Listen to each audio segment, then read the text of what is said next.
Hi, folks. This is Raymond Nazon. I have a great guest interview today, and I have a nice little treat. We're going to show you first a little intro so you can see a little bit about this person's life. She is Lark, and this is part of her life. Let me show you.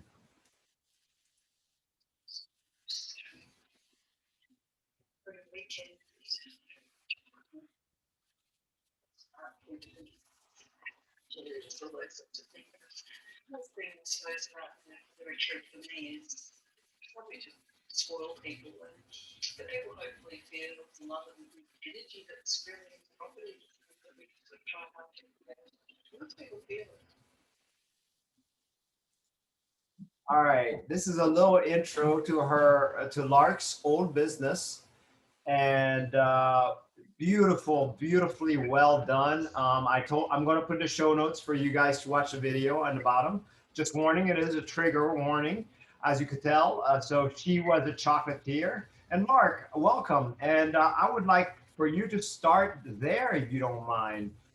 You were a chocolatier. Give us a story. How did you get to Carnivore, and how did that journey come about, giving up all these wonderful temptations?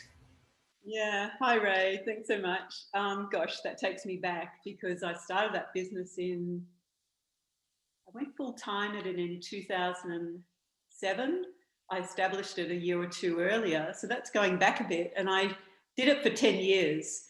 And so, yeah, that was, I'm a foodie, I love food, I love gourmet things, I always loved chocolate. I'm a chocolate addict from way back. And I used to like to take food back a step. So, it's like I was given some beautiful Belgian chocolates one day when I was younger. And it's like, wow, how on earth did they make this? I was really, really curious. And so I just went down that rabbit hole, like well and truly. I did courses, I did classes. I studied in Belgium and um, Switzerland when I was overseas on sabbatical with my real job, came home, established the business, and had a commercial kitchen attached to my home, taught chocolate making, sent us gourmet chocolates all around Australia. So I was doing that for several years until I gave up sugar. And very soon after, I closed the business. So I did it for 10 years, gave up sugar about year 8, and then it's like, oh my God, I can't continue working with chocolate because I wasn't eating it. And I kind of didn't feel good about it because it's kind of the integrity thing of then I no longer believed in sugars and carbs, and here I was selling it. So that's kind of what happened. But you stayed with the chocolate business for 2 years without having any sugars. Yeah, I did. Probably 18 months, to be honest. So once I Wow. stopped, yeah, I gave up. Well, sorry, backtrack. So I gave up sugar in 2012, and I was off sugar for 3 months completely. I was still eating carbs. I didn't know about the low carb stuff, so I still had starchy vegetables and stuff like that. And then that next 18 months, I kind of tried every alternate sweetener out there. I thought that it was just sucrose, fructose that was bad, so I avoided those sugars, and I've tried everything. And it's really hard because chocolate making is a very scientific kind of food industry, and sugar performs really well when you cook with it. And so I got into a niche market of selling fructose-free chocolate, which was making use of glucose, not sucrose, which is fructose and glucose. Sorry, something, fructose and, see, I've forgotten. That's how far away it is. It's Wow. gone. It's gone. I've wiped it from my mind. So I did that for 18 months, and then I discovered low carb. And I'm like, oh, great. So now what do? I've got a chocolate business. Now I know any sugar is not going to work. So from that moment, I wound the business down. I was trying to kind of sell off stock and things. So I just said to myself, I will close the business tomorrow if I can't work in the kitchen and not lick, not taste, not nothing. If I can't do that, the business closes tomorrow. And financially, that's a little tougher. So I just managed to do it. Yeah, I just ate before I went in the kitchen. I used tasters. There was a long queue of friends and family who wanted to eat my chocolate. So I just relied on their taste buds. I relied on a sense of smell, and I did not have a lick for that 18 months. Amazing willpower to do that, I working know. around that. And You said you had, right. And you said that you had family members around tasting in front of you. That must have been even harder, right? Well, I was living by myself, but I mean, I had a long string of friends. If I wanted to go, can you just taste this? Make sure, you know, how does this taste? I Oh, relied on other people for that 18 months, basically.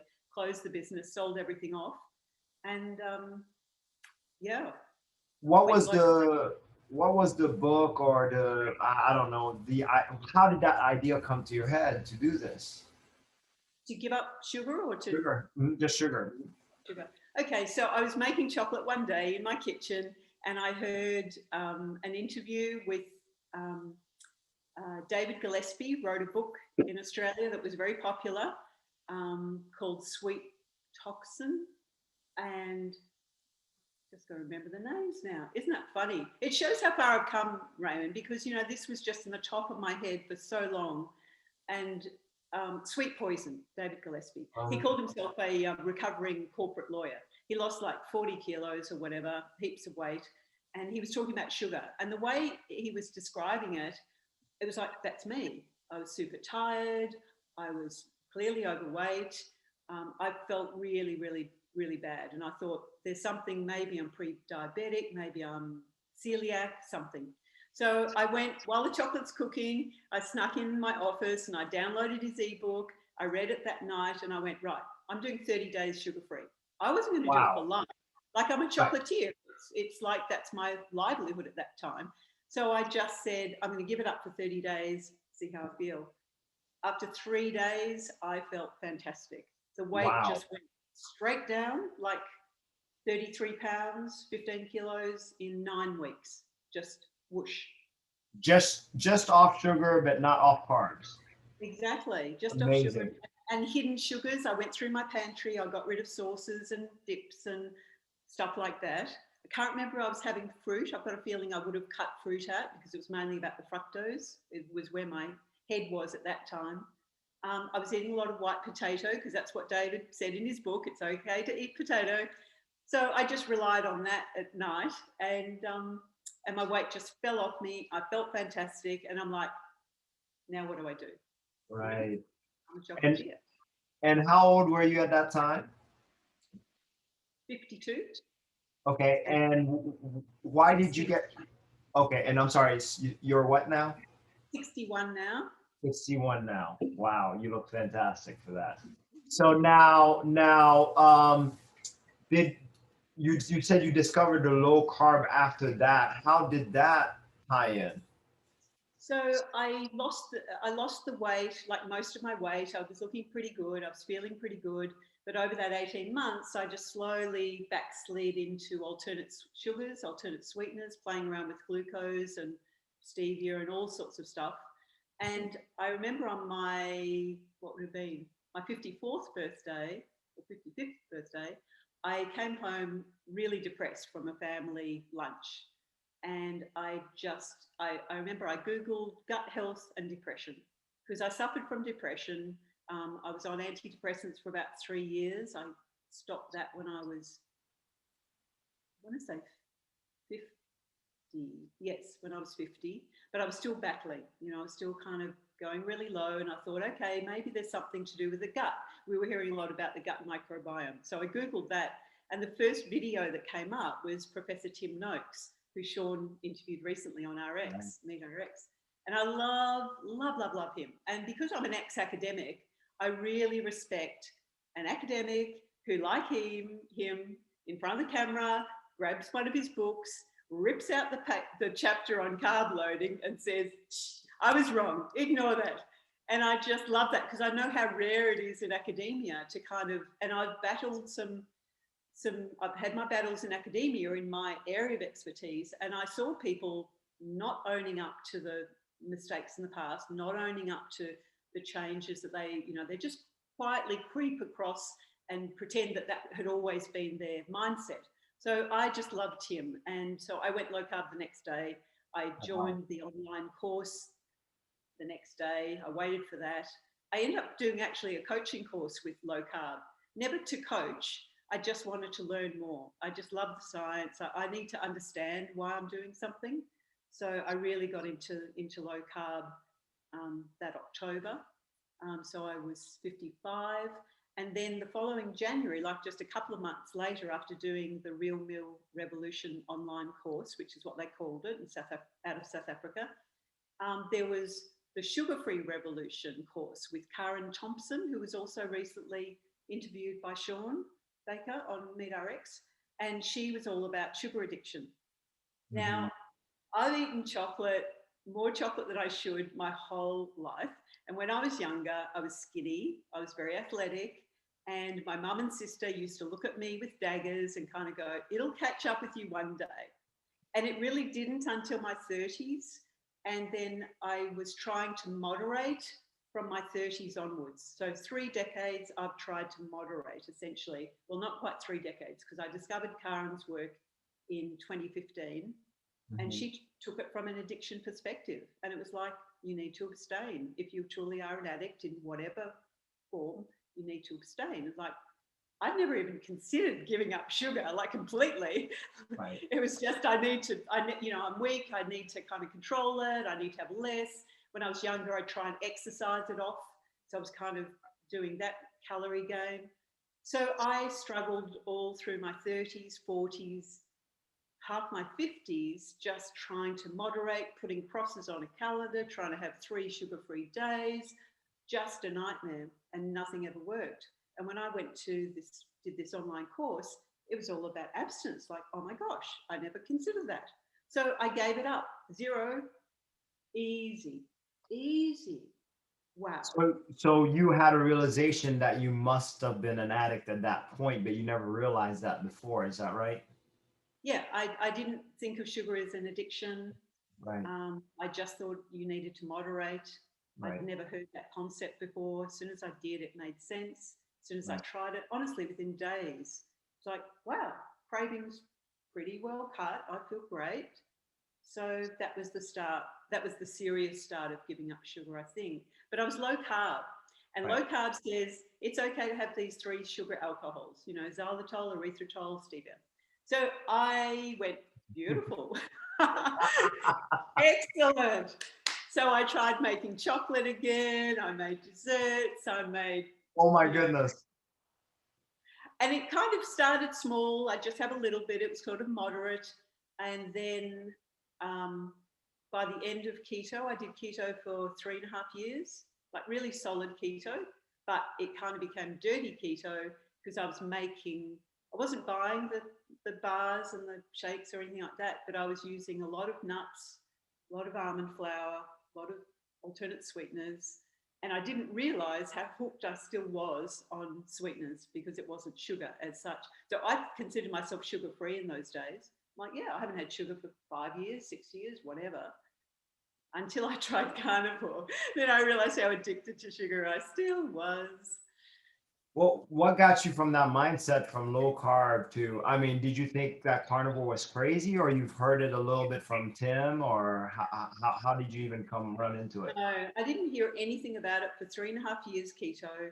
And then the Carnivore speakers started popping up on my podcast feeds. So they were being interviewed on the keto channels. I was never looking for anything else. And then, so people were interviewed and like, oh, okay. I can't remember what I thought of it, whether I thought it was crazy at first. I don't think so. I'm pretty open-minded and I love doing new stuff. I love learning. So anything new, I'm like, I'm in there. I'm like you, I'll experiment. I'm an experimenter. So it didn't freak me out about it, but I didn't realize the advantages. The reason I actually came to Carnivore, that I switched to Carnivore from keto, was because I found out 10 years ago that I had weak bones and on the cusp of osteoporosis. And every 2 years I'd get tested. And so I took up resistance training 4 years ago to try and strengthen my bones. And I was on keto and figuring I was doing all I could food-wise to make my bones strong. I rejected the drugs that the doctors wanted to give me initially back in the day. But I was relying on diet, on keto and resistance training. And I thought that might be enough. And my last test results showed continual decline of my bone strength. And I don't know if somebody in those podcasts mentioned bone strength, or I just kind of maybe thought of it. I must have heard it, because I don't think I would have thought of put those together. And I thought, okay, keto isn't enough. Clearly, it's not strengthening my bones. And so I went to Carnivore purely for the bone strength. I just thought, okay, I'll do this strictly for 12 months or whatever I thought it might take before I would have another scan and see if it made a difference. Wow. Let's go ahead and share your prior pictures and take a look at that real quick, and that way people get an idea. Can you see my screen? Unfortunately, yes. And can you explain this? You say sad diet, 1 year of grief. Can you give us an explanation here? Sure. So I was in 8 years of deep grief after losing my partner at the time and 2 other members of my family and a little bit of other stuff that went down. And so this is a year into grief, not even 8 years. I don't think I kept any photos. Actually, there might be a couple further on.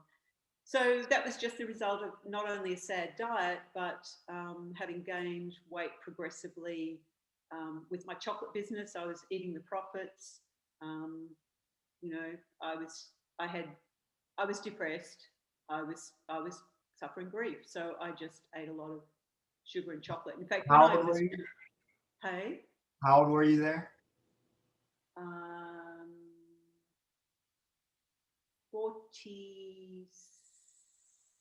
48. Wow. Okay. You actually look younger now, so this is great. All right.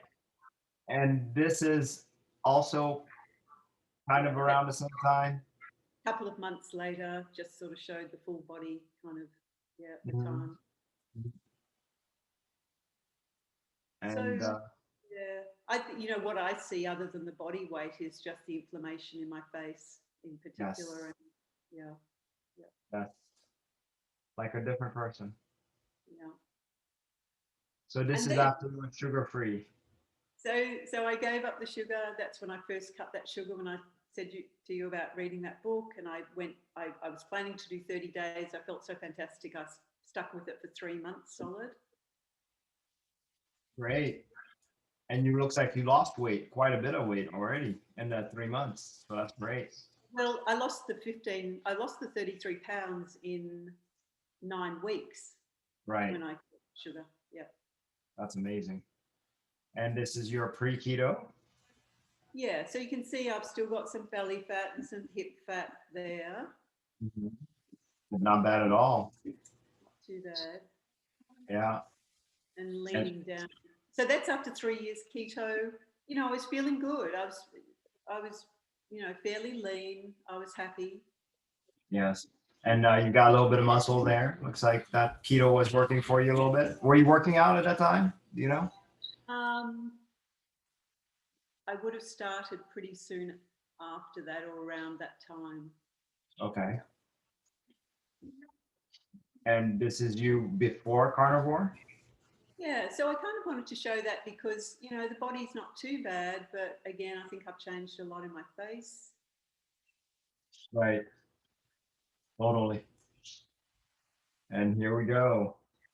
You really leaned up on the midsection here for your carny. This is after 18 months, and your face just great. Yeah. And this is another 18 months, just a different shot. Yep. And here I would like to take you apparently have a lot of back muscles, so I definitely want to play this. Yeah. So just to see and you're 61, you said? Yeah, so that's an amazing amount of muscle. Yeah. Yeah. So I got, I got good and strong with regular resistance training, a good trainer. And all of that was going really well. Yeah. Fantastic photos. This is great. Now, did you ever find out any results of your osteoporosis for the bone for Carnivore? Yeah, so it's funny because that brought me to Carnivore, and as for a lot of people, the thing that brings you to Carnivore isn't necessarily the thing that you find is the biggest benefit. So my bone strength is still a little dodgy. Now, whether you can trust, sometimes the scans can be a little bit off. It showed improvement in my spine and a decrease in my hip. Mm-hmm. So I'm sort of comfortable with the fact that hopefully it should keep getting better. And actually the doctor that I saw at the time, he was into low carb, and I was a bit sheepish about telling him I was just eating carnivore. And when I did tell him, he said, you couldn't do anything better for your bones. Wow. So that was really great to hear. Yeah. So I'm sticking with it regardless of the DEXA results. I may not even do DEXAs into the future, because what else am I going to do? Right. That's right. And I'm relying on my lean muscle. It's actually more important as you get older to not fall, as in to be really stable, to be really strong. So my muscle mass will actually be, even if my bones can't regenerate, which I'm hoping they will and can, then my muscles hopefully will keep me safe, is what I'm thinking. But that was the least of I can I'll list like everybody else of things that have improved with carnivore if you want to hear that one. Yeah, and what would you say is the biggest? And you did have a little bit of struggle actually throughout your carnivore journey, so I would like to definitely hear about that.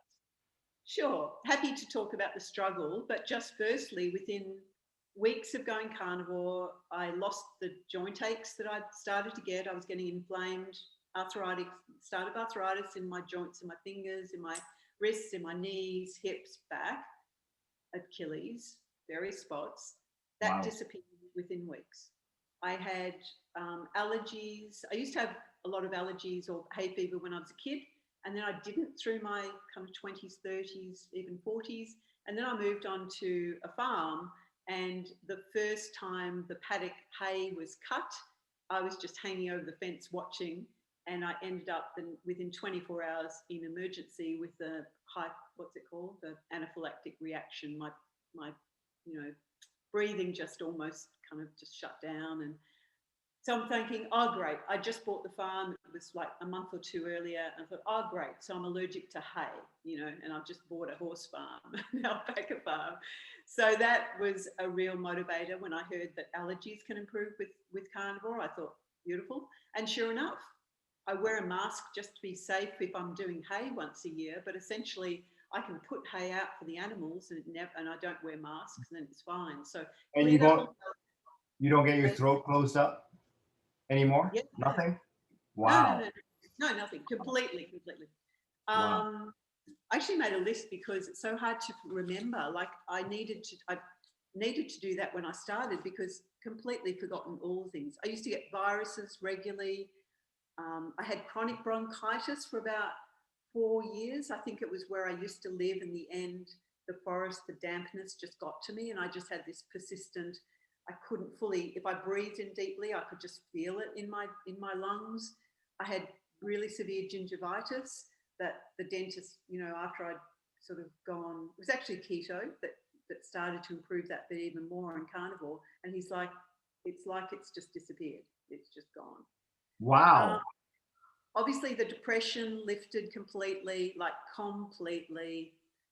Grief I got over. I had a chronically itchy back the last 2 years of 3.5 of keto.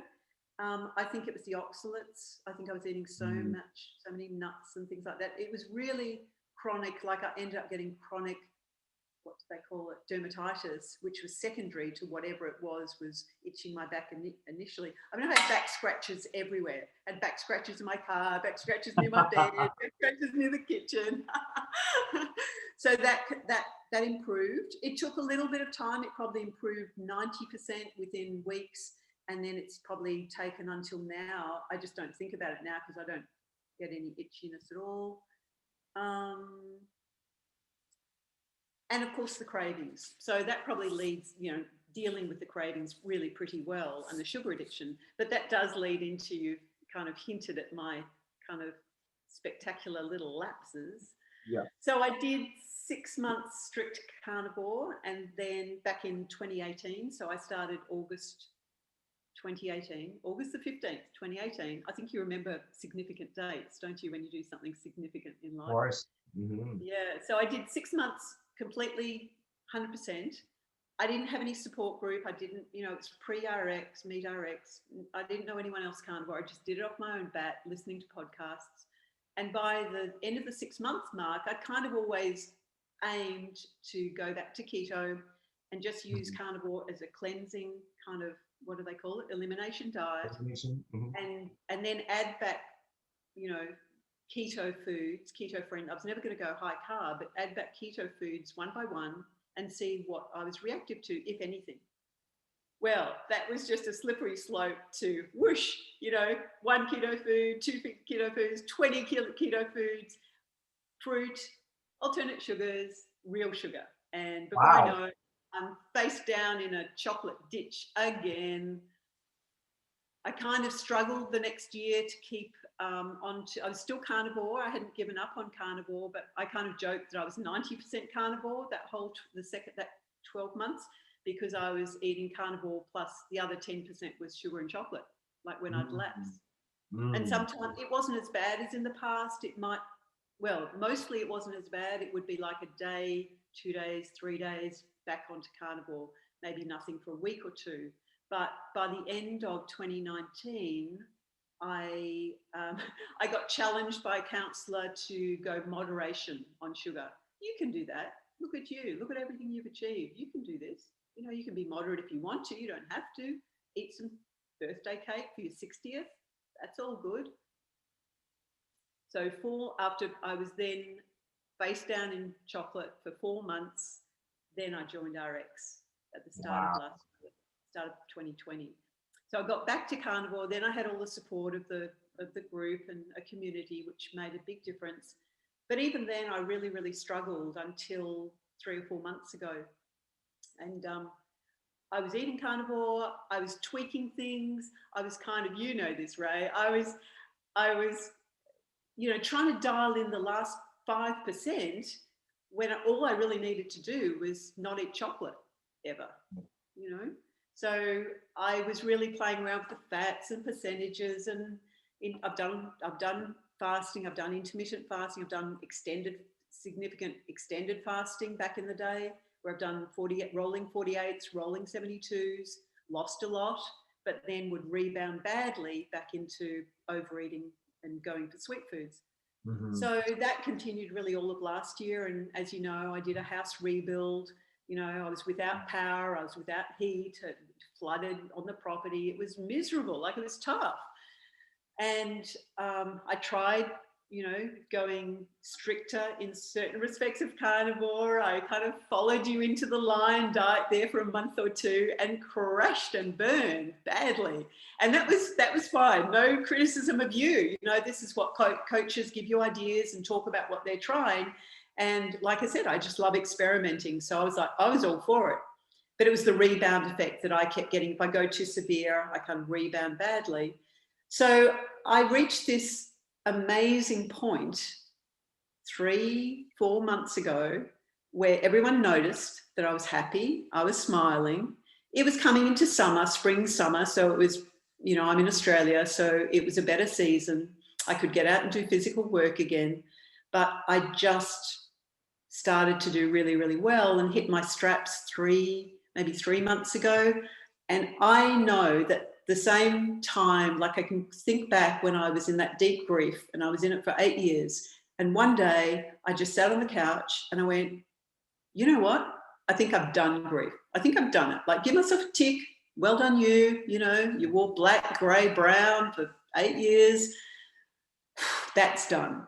And you know what? The last time I had a lapse into sugar or chocolate, which was about 3 months ago, I haven't touched anything since. I haven't had any desire to.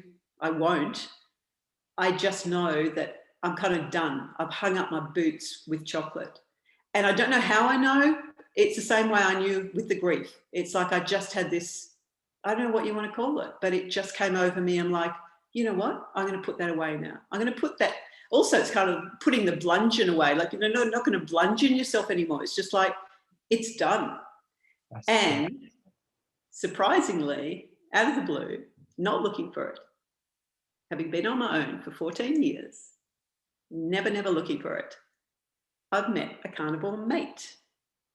And I want to impress, this is not why I've been looking so chirpy, feeling so happy. It obviously has added to my happiness, but it's because that I really believe it's because I'd healed so much. And thank goodness before we met, and he wasn't looking, I wasn't looking, we just bumped into each other in Meet RX and really strongly connected and still like super committed. And I would never have been in a position, I think, thank goodness I'd already put away the chocolate just, and was happy, was content, was kind of like, I'm happy, married my cat. You've heard me say it a million times. That's right. Married my cat, don't need men, don't need a partner, don't need people. I'm on my farm, got my animals. It's all good. Don't worry about me, guys. And then when I'm least expecting it, when he's least looking for it, it's like we just really strongly connect. And I'm so happy that he's carnivore. I'm so happy that I'm carnivore. I can't wait to kind of experience relationships for the first time in such a long time as a carnivore, because that gives me confidence. Like it is that's why I'm saying my happiness now isn't completely because of that, because it's also kind of confronting to be vulnerable after such a long time. So I'm fine. So that's been amazing and just sort of added to the joy. But I'm sure I want to put that in the healing list, in the things that have healed. Yes. So, I mean, your grief left first, and then because of that healing, it gave you the possibility to find another mate, which No, what no, I was completely closed to it up until, yeah.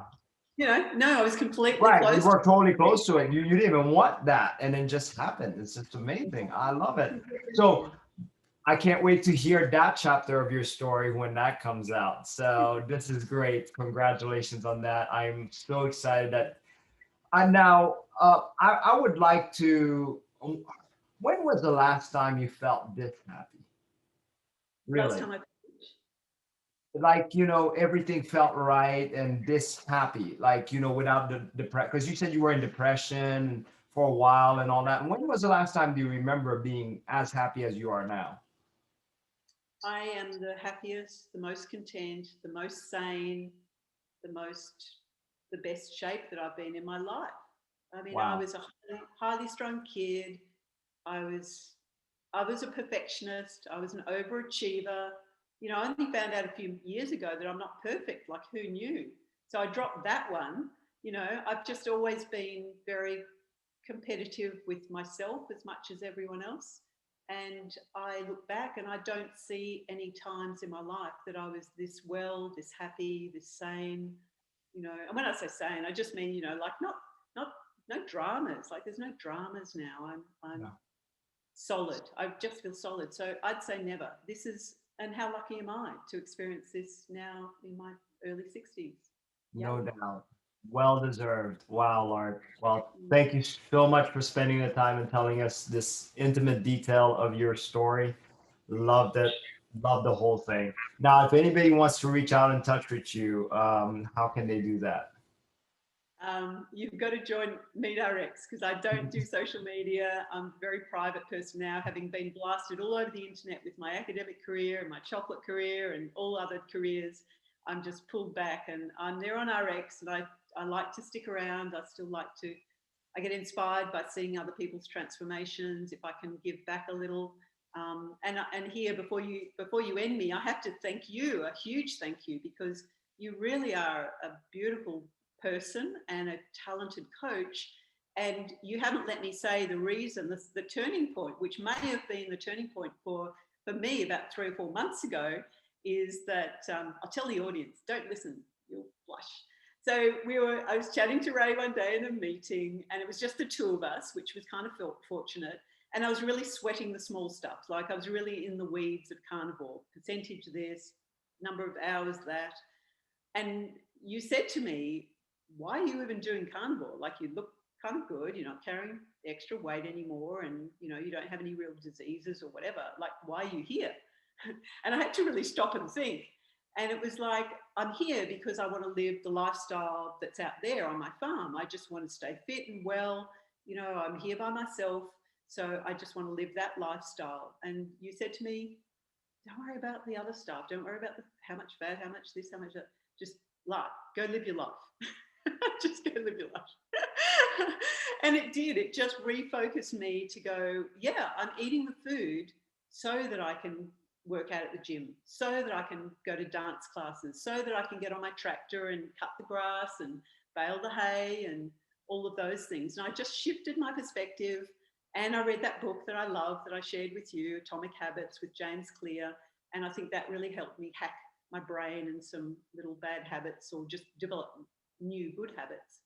And I think that was a turning point. So my thanks to you. I'll always be grateful for you saying the right thing that I needed to hear at the right time, which I think you've got a talent doing. So thank you. Appreciate it. Thank you so much, Lark. Really appreciate that. All right.